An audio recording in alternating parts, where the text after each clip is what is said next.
18 ga watan nan da muke ciki ma'aikatar kuɗi ta garin nan ta yi wata boca. Nawai ta bai wani kamfani mai suna Kafasa Enterprises damar biyan naira 695 matsayin gwanjan janaretocin lantarki manya-manya da mai ƙarfin dawaki 800 kVA kenan da yaren su ruwaya. Da mai ƙarfin dawaki 500 kuma ƙira ta Mikano. Permanent sakataren ma'aikatan Lawan Abdulwahabu da Zito Obisa Shafi'u Ahmad su suka sa hannunsa a waccan laita. Ko ka san da yake duk abin da gwamnati ke da interest babu je ka dawo a cikinsa?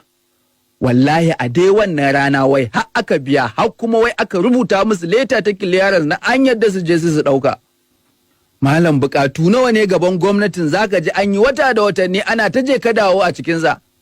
Janareton kuma wai fa na marasa lafiya ne na garin nan. Kuma a takardar su je su ɗauka kin ma shi dai wancan permanent sakatare Lawan Abdulwahabun da Hisito Obisa Shafi'u ne suka rubuta wa babban direktan hukumar kula da asibitocin Kano Shachambi. Na yabe ma kamfanin Kafasan dama da su ɗauka. Shi kuma dijin nan da nan kashe gari 19 ga watan nan namu na Mayu yasa aka rubuta wa CM din Nasarawan cewa ga kamfanin Kafasan nan lalle ya kyale su ɗebe janaretocin nan na Mikano gwamnatin tawo gwanjansu. A leta kuma aka ce ana neman haɗin kansa kai ya zo da mushaka. Wani Abdullahi Lawan mai mukamin CSA shi ya sa hannu a mawadin dijin Shacambin. Yanzu dai a zancen da nake muku asibitin Nasarawa babu janareto a cikinsa. Don me? Don gwamnatin garin ta saida wa Kafasa. Kai, aikin gwamnati ba kala a cikinsa. Kawai ina zamna ka kawon laita na sa hannu wai an sai da kayan gwalmen. Ba ma sai da kayan ba a'a fannin da abin ya shafa shine abin tu'ajjibi da kwansan ɗinmu? Kana jami'in gwamnati ka yadda a haɗa kai da kai a sai da kayan al'umma? To ba gwanda ka kisa hannun ba ta ya zo a kore ka Allah ya yi maka shaida? Do Allah wa ka taɓa gani ya tsaya kan gaskiyarsa ya yi ladama. Mu kyale wannan zance za mu zo kan babun. Amma dai ganin hakan yasa na kira Emeka Daniel wani babban dillali ne na janaretoci irin manyan can da ake faɗin an saida. Na ce da Emeka kai, how much you dey sell me Kano 800 kVA and 500 kVA ko da kwatakumbo? Ya ce ha, a ajiyar zuciya irin tasu ta Igbo. Ya ce wa guy your pocket dey suffer o, wai be na say you get money plenty dey a hannunka. Na ce Emeka just tell me I want to know the price first before I tell you I can afford ne ko a'a. Emeka ya ce Mikana 800 kVA mai karfin dawaki 800 din alalata zai ban min shi gaskiyar zakan naira miliyan 65 ne. Shi ko mai karfin dawaki 500 500 kVA dinsa to dan ni ne a naira miliyan 30 daidai zai bar shi. Kaga she kenan. Janaretocin naira miliyan 105 ne su ne gwamnatin Gandujen ta gwanjatar a kan naira 697 dukkaninsu. Kadaran naira miliyan 100 ta tashi a ƙasa da naira miliyan guda a wajen Ganduje. To ai wakilan da ya naɗa ne su suka sa hannu a waccan laita. Kaga kau ai da saninsa ko da sa hannunsa ko ma babu. Ni dai ba zan iya tuna na yi sallama da Emeka ba ne ko kuwa. Amma dai zan iya tuna sadda wayar ta faɗo kan tebur. To yanzu a irin wannan, wani balas ma kake biɗa ga zance ga takaddun tilin hujjoji a gabanmu. Amma dai mu ba su, tunda dokar aiki ne na jarida. Da fari ma dai tukuna, mu leka asibitin Nasarawa mu diba mu ga, shin da janaretocin ne ko kuwa. Mun leka mun zaga, mun kuma tadda babu su babu bayani. Hamma wasu 'yan cikin gida da ke bamu bayanin sirri suka kai mu har inda aka tuttumɓuke sun aka ɗebe. Exhibit number 1 kenan a wannan harka. Yanzu mu je ma'aikatar kuɗi, ai anan shi Lawal Abdulwahabin da ya sa hannu a laita ke yin PS. Shin da fari ma ya san da batun nan, ya ma san da wannan laita da ta zo a gabanmu? Tun daga dai sa hannunsa nan kiri-kiri a wannan boca. A can kin, majiyoyinmu sun gaya mana rabansu da su ga Lawan Abdulwahabu yau kusan makonni 2 babu shi ba labari. Lambar wayarsa ma wai ko sun buga ba ta ringi.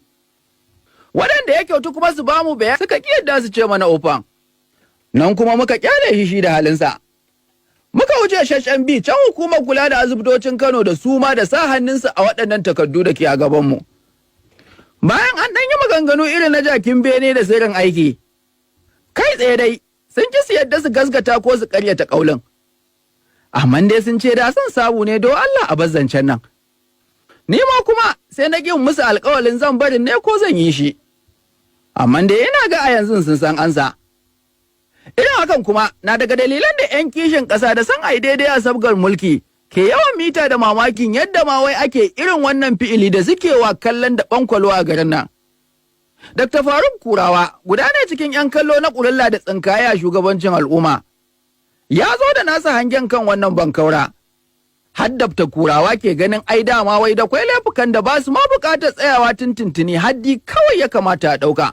To abin takaici shine haɗa baki aka yi na jagorori wanda suke kula da kiwon lafiya a jihar Kano. Na farko dai na yi magana da ita shugaba ta wannan asibitin Nasarawa. Abin da ta gaya min shine shi DG na Health Services Management Board wato Dr. Nasiru Kabo shi ya kira ta a waya ya ce mata ta rubuta takarda zuwa gurinsa cewa waɗannan janareto guda biyu sun tara guri.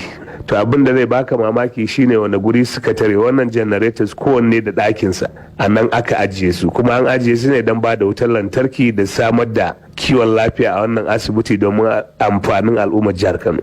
Ita kuma na ga bata tunani ba sai ta yi wani abu wanda yake na wauta, ko kuma a ce ita ma tana da hannu tare suka haɗa baki, wato ita Dr. Rahila Garba sai ta rubuta takardar nan kamar yadda ya umarta sai ta aika masa. To wannan sai sa aka zo aka ɗauke janareto nan guda biyu.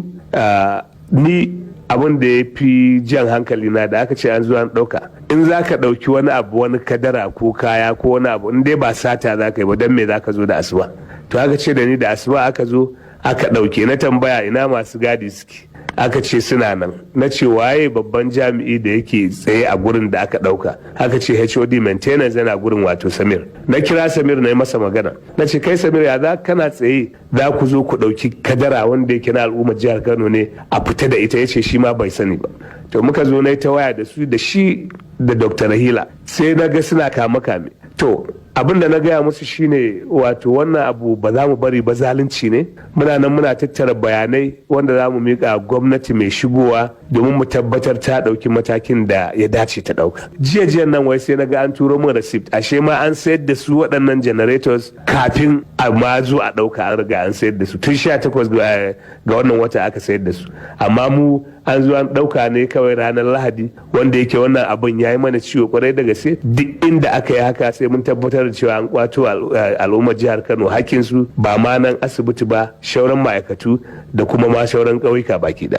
To dokta, kana batun za a kwato haƙƙi, wata hanya in kun tashi ba wa gwamnatin shawara za ku kamo mutanen za a yi, ko kuwa a waɗanda suka siya ne za a kamo su dawo da abin, ko kuma wani abu za ku yi?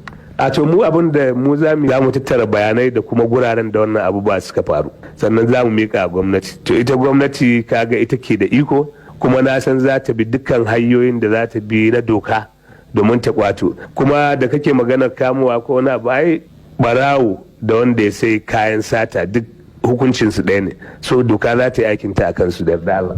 Tun da haka ce ku yan kishin kasa ne, kuma haka ji labarin abin da ya faru a asibitin Nasarawa nan, na tabbata kila ko zuwa yanzu ko kun yi ayari kun je asibitin, ko kuma dai kun samu wasu bayanai bayan ɗebe waɗannan na'urori, ya asibitin ya kasance? Kuna da labarin yanayin da yake ciki yanzu? To mun je a gurguje da shauran yan wana, mun duba yanayin da asibiti yake. Babban abin takaici da muka tarar shine asibitin nan ko ina ka buwari ne. Da muka tambaya sai aka ce mana ma babu ruwa. To su wayannan shugabanni, kaga abu ɗaya da ya kamata su bai da hankali a kai shine su samar da ruwa domin amfanin kiwon lafiya a wannan asibiti, domin asibiti na son tsafta. To amma maimakon ai haka, an je ana kulle-kulle yadda za a yi a zo a ce ma kayan da suke amfanar al'umma, ba wannan ba. So wannan shi ya nuna cewa su shugabannin ba ma kiwon lafiya ne a gabansu ba kuma al'ummar jihar Kano ne yake gabansu ba, suna da nasu shirin ko nasu ra'ayin na raɗin kansu. Yanzu kana nufin a asibitin Nasarawa in babu wutar lantarki ta ƙasa, ba ruwa, wuta kenan, haka ake zaune? A wannan haka yake mana, haka yake, saboda injinan da ke bada wuta an sace su. Da tabaru Kurawa kenan guda cikin 'yan kishin al'umma masu zinkaye dangane da yadda ake shugabanci na daidai ne ko kuwa.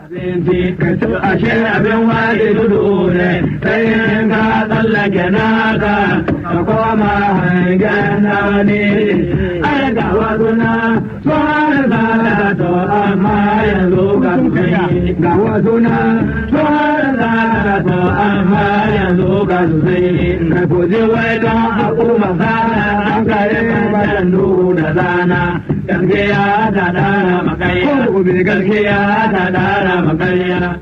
To assalamu alaikum jama'a, ina son ne amfani da wannan dama ne kira ga zababben gwamnan jihar Kano injiniya Abba Kabir Yusuf da mataimakinsa Comrade Aminu Abdulsalam da sauran ma'aikata da ake shirin ɗauka waɗanda za su yi aiki a wannan gwamnati mai shigowa.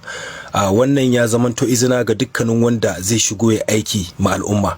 Kuma muna kira ga dukkanin wanda hannunsa ya fita a waɗannan takardu, ba wai wannan ma'aikata ta lafiya ba kawai, dukkanin ma'aikatan gwamnati aka san an zalunci al'umma kuma an yi amfani da takardu wajen aiwatar da wannan al'amari. Dukkanin ma'aikacin gwamnati da sunansa ya fita akan waɗannan takardu na zalunci, to muna kira ga shi wannan zababben gwamna da ya kore su daga aiki. Babu wani benefit, babu komai, waɗannan azzalumai ne, a kore su daga aikin gwamnati, domin wannan ba karamin zalunci bane, rashin imani ne. Idan shi gwamna wannan shine manufarsa da kuma waɗanda ya ɗiba makarrabansu cewar bayan manufarsu su zo su zalunci al'umma, to ku da aka yi amfani da ku domin aiwatar da wannan zalunci ba ku yi hani ga yin hakan ba, gaskiya wannan abin ya kamata ya shafe ku da dukkanin barayin da aka sayar da kayan gwamnati. Ruso da za a yi Daula Hotel kowa ya gina shi, wallahi muna kira ga wannan gwamna a ruguje shi da dukkanin gurare cikin masallacin idi da aka je aka yi mana wannan zalunci. Muna kira ga gwamnan mu da muka zaba, Allah ya bashi ikon aiwatar da wannan al'amari. Na gode.